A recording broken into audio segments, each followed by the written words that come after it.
아첨과 자랑. 하나님의 말씀은 시편 12편 2절로 4절입니다. 그들이 이웃에게 각기 거짓을 말하며 아첨하는 입술과 두 마음으로 말하는도다. 여호와께서 모든 아첨하는 입술과 자랑하는 혀를 끊으시리니 그들이 말하기를 우리의 혀가 이기리라. 우리 입술은 우리 것이니 우리를 주관할 자 누구리요 함이로다. 이 시간은 아첨과 자랑이라는 제목으로 말씀을 드리겠습니다. 시편의 기자는 의인이 거짓과 아첨을 말하는 이웃들로 인해 당하는 고통을 기록하고 있습니다. 거짓된 언어는 인간들의 기본적인 관계성을 파괴함은 물론 사회적으로도 사회의 기강을 파괴합니다. 악인들의 이러한 거짓된 언어 생활의 원인에 대하여 다윗은 그들이 두 마음으로 말하기 때문이라고 했습니다. 두 마음이란 그 사람의 인격이 정직하고 일치된 상태가 아닌 분열된 상태라는 것입니다. 이런 자들은 거짓말을 하고 자신에게 이익을 줄 사람들에게 아첨하는 말을 합니다. 또한 자신을 자랑하는 교만한 말을 함은 물론이고 상대방을 공경에 빠뜨리는 독설과 험담도 서슴지 않습니다. 성도들은 이처럼 두 마음을 품은 거짓된 자들의 모함을 받고 이들의 거짓된 말로 인해 고통받을 때에 하나님께 부르짖어야 합니다. 악한 자들과 맞서 싸우는 것은 사태를 오히려 더욱 복잡하게 만들 뿐입니다. 그러므로 어려움을 당할 때 취할 바람직한 태도는 오직 하나님께 그 모든 상황을 아뢰며 기도함으로써 하나님께 도움을 구하는 것입니다. 하나님께서는 악한 자들의 교만함을 알고 계시므로 우리의 기도를 들으시고 악한 자들에게 응분의 심판을 내리실 것입니다.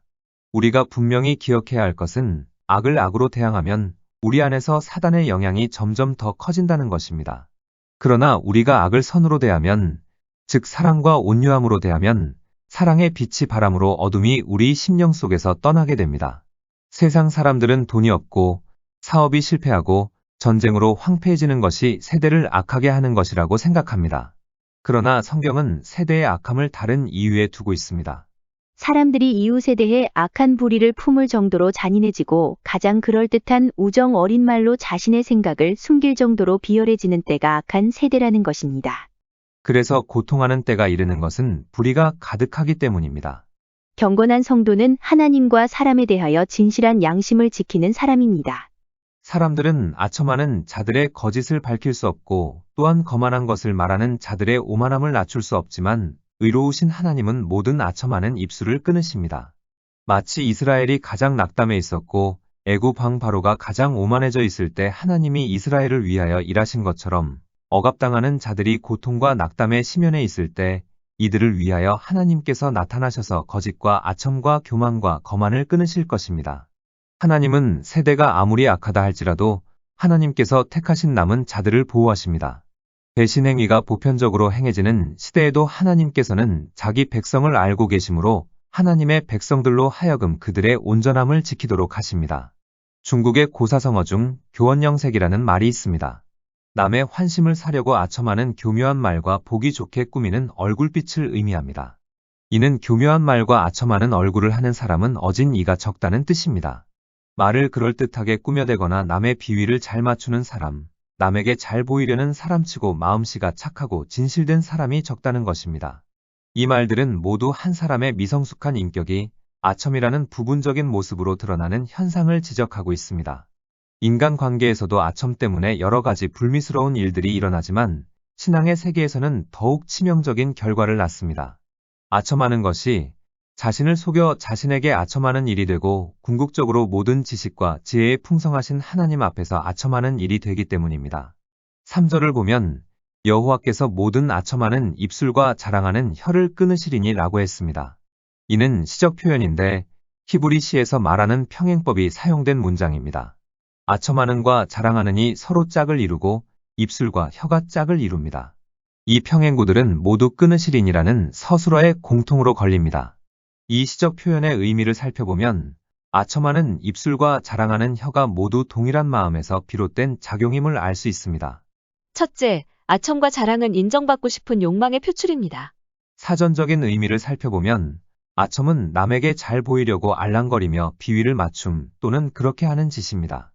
자랑은 자기 또는 자기와 관계되는 것을 남에게 드러내어 뽐낼 수 있는 거리나 혹은 뻐기는 것입니다. 언어적 의미로 보아 아첨과 자랑의 배후에는 남에게 잘 보이고 싶은 마음이 짙게 깔려 있음을 알 수 있습니다. 둘째, 아첨과 자랑은 둘 다 속이는 것입니다. 2절을 보면 그들이 이웃에게 각기 거짓을 말하며 아첨하는 입술과 두 마음으로 말하는도다 라고 했습니다. 거짓을 말하는 것은 속이는 것에 해당하는 말로 요즘 하는 말로 아첨과 자랑은 누군가에게 뻥을 치는 것입니다. 이렇게까지 속여 무엇을 얻을까요? 자랑은 내적인 허영을 만족시키고자 함이고 아첨은 외적인 이속을 챙기고자 함입니다.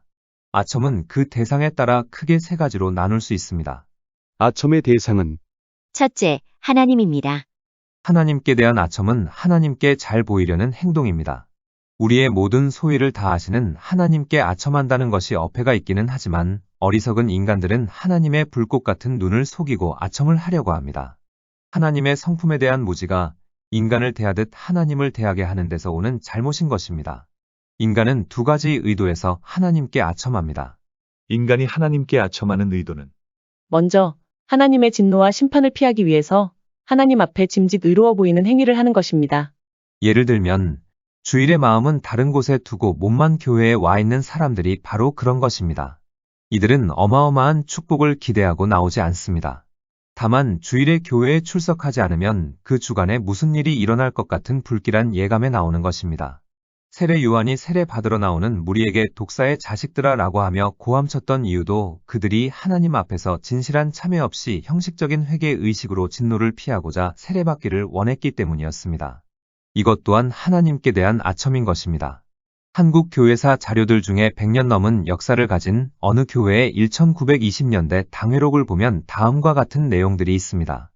아무개는 수시로 교회를 결석하기에 당회가 불러서 엄히 주의 경고하였으나 계속 교회를 결석함으로 출교하기로 했다.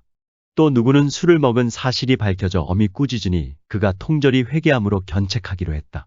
또 딸을 믿지 않는 사람에게 시집 보냈기 때문에 그 어머니를 징계했다는 내용이 기록되어 있습니다. 모두 교회를 올바르게 세우고 정결하게 하기 위한 신앙 선배들의 노력이었습니다. 이처럼 믿음의 조상들은 불꽃 같은 하나님의 눈앞에서 모든 일에 숨기거나 속이는 것 없이 행하려고 했습니다. 인간이 하나님께 아첨하는 의도는 다음, 하나님께 인정과 축복을 받기 위함입니다. 하나님께 대한 진실한 사랑보다는 하나님께 잘해드리는 것으로 말미암아 얻게 될 자신의 이익 때문에 하나님께 아첨합니다.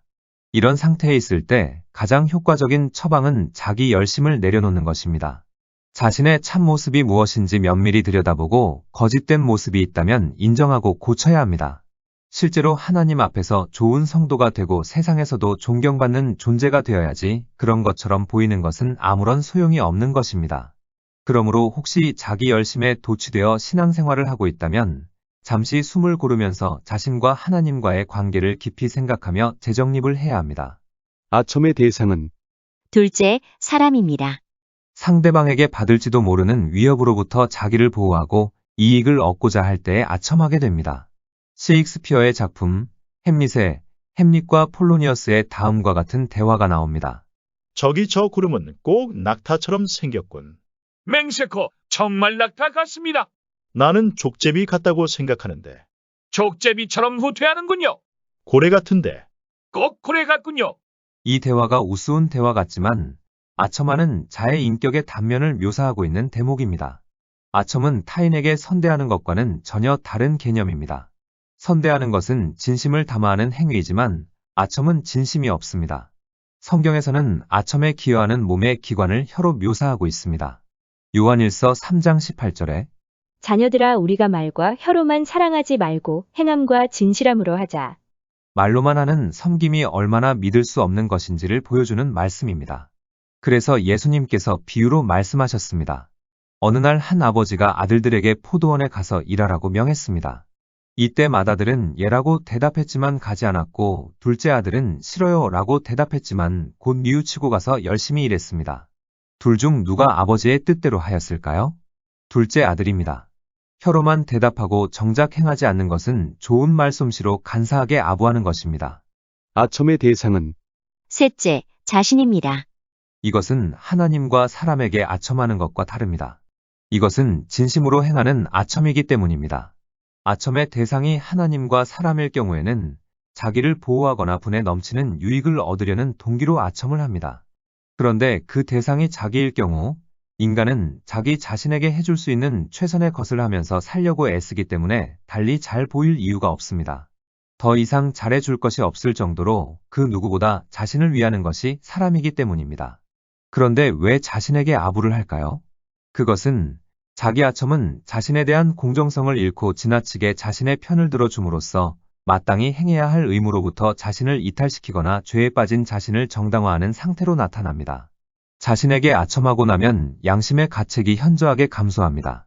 그러면 마땅히 꾸중 들어야 할 행위임에도 괜찮아. 이 정도쯤이야. 너도 어쩔 수 없었잖아. 이렇게 반응하며 스스로 머리를 쓰다듬는 것입니다. 쉽게 말해 양심의 가책을 합리화하는 것입니다. 이러면 잠시 마음의 평정을 찾지만 이것은 잠시뿐입니다.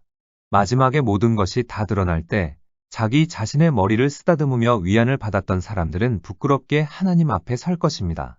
하나님 앞에서는 감출 것이 없이 다 드러나기 때문입니다.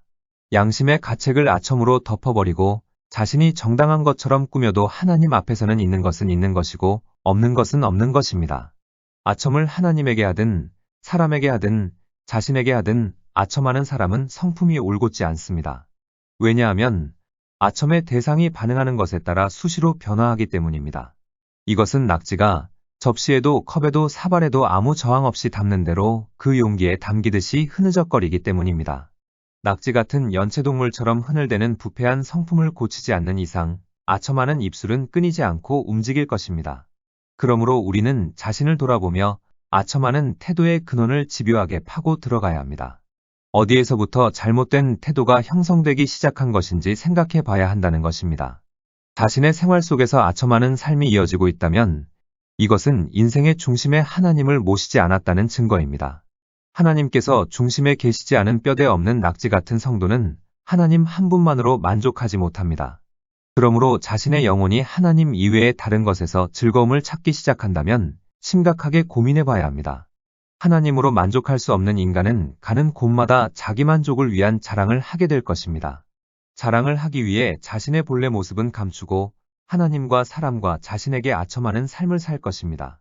결국 하나님과 사람, 자신 앞에서 한 번도 본래의 자기 모습을 발견하지 못한 채 어느 그릇에나 담기는 낙지처럼 살다가 생을 마감할 것입니다. 그러므로 우리는 줏대 없이 하나님을 중심에 모시지 않는 삶을 살게 하는 아첨하는 입술과 자랑하는 혀의 소행을 버려야 합니다. 이런 자들을 하나님께서 끊어 버리신다고 하신 말씀을 그냥 듣고 흘려서는 안 됩니다. 끊어 버리신다는 하나님의 말씀은 아첨하는 자를 향한 하나님의 심판의 선언입니다.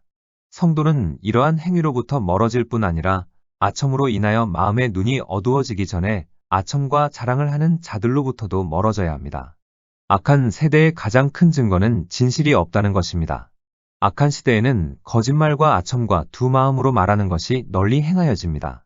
패역한 자들은 이웃을 속이며 진실을 말하지 않고 그 혀로 거짓말하기를 가르치며 악을 행하기에 수고를 아끼지 않습니다.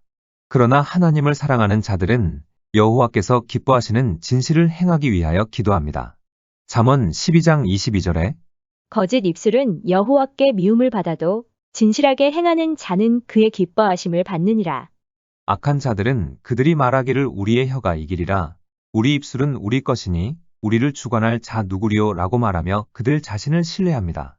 이들의 교만한 혀는 쉬지 않는 악이요 죽이는 독이 가득하여 하나님을 대적하며 이웃에게 상처를 입힙니다. 이들은 매사에 하나님의 주권을 부인하고 자기 자신을 과신하는 교만을 행함으로 결국은 패망에 이르게 될 것입니다. 그러나 하나님은 성도들의 진실한 삶을 살피시며 악한 세대 속에서 안전하게 지켜주십니다.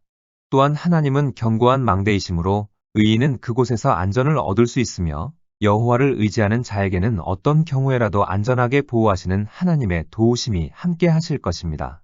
비루함이 인생 중에 높아지는 때에, 즉 악인이 아무런 양심의 가책도 없이 사악한 일을 저지르고 하나님을 배척하며 악인이 처처에 횡행할지라도 하나님은 자신을 의뢰하는 자를 영영토록 보존하십니다. 하나님은 하나님을 사랑하는 성실한 자와 경건하여 하나님께 피하는 자를 보호해 주십니다. 또 겸손한 자와 진실한 입술을 영원히 흠없게 보호해 주십니다. 그러므로 우리는 우리의 혀와 입술을 지키고 정직히 행하며 하나님의 법과 의를 행함으로 영원토록 하나님의 보호하심 속에 거하는 자들이 되어야 합니다. 기도하시겠습니다. 생명의 주인이신 하나님, 아첨과 자기 자랑의 삶을 살았던 우리를 용서하여 주옵소서. 이제부터는 우리의 입술이 경건한 입술이여 하나님께만 영광을 돌리는 거룩한 입술이 되게 하옵소서. 예수님의 이름으로 기도드립니다. 아멘. 하나님의 말씀을 묵상하며 자신의 모습이 한없이 초라해질 때 자신의 모습을 진솔하게 하나님께 고백하며 성령의 도우심을 간구해야 합니다. 성령의 도움이 없이는 그 누구도 변화할 수 없기 때문입니다.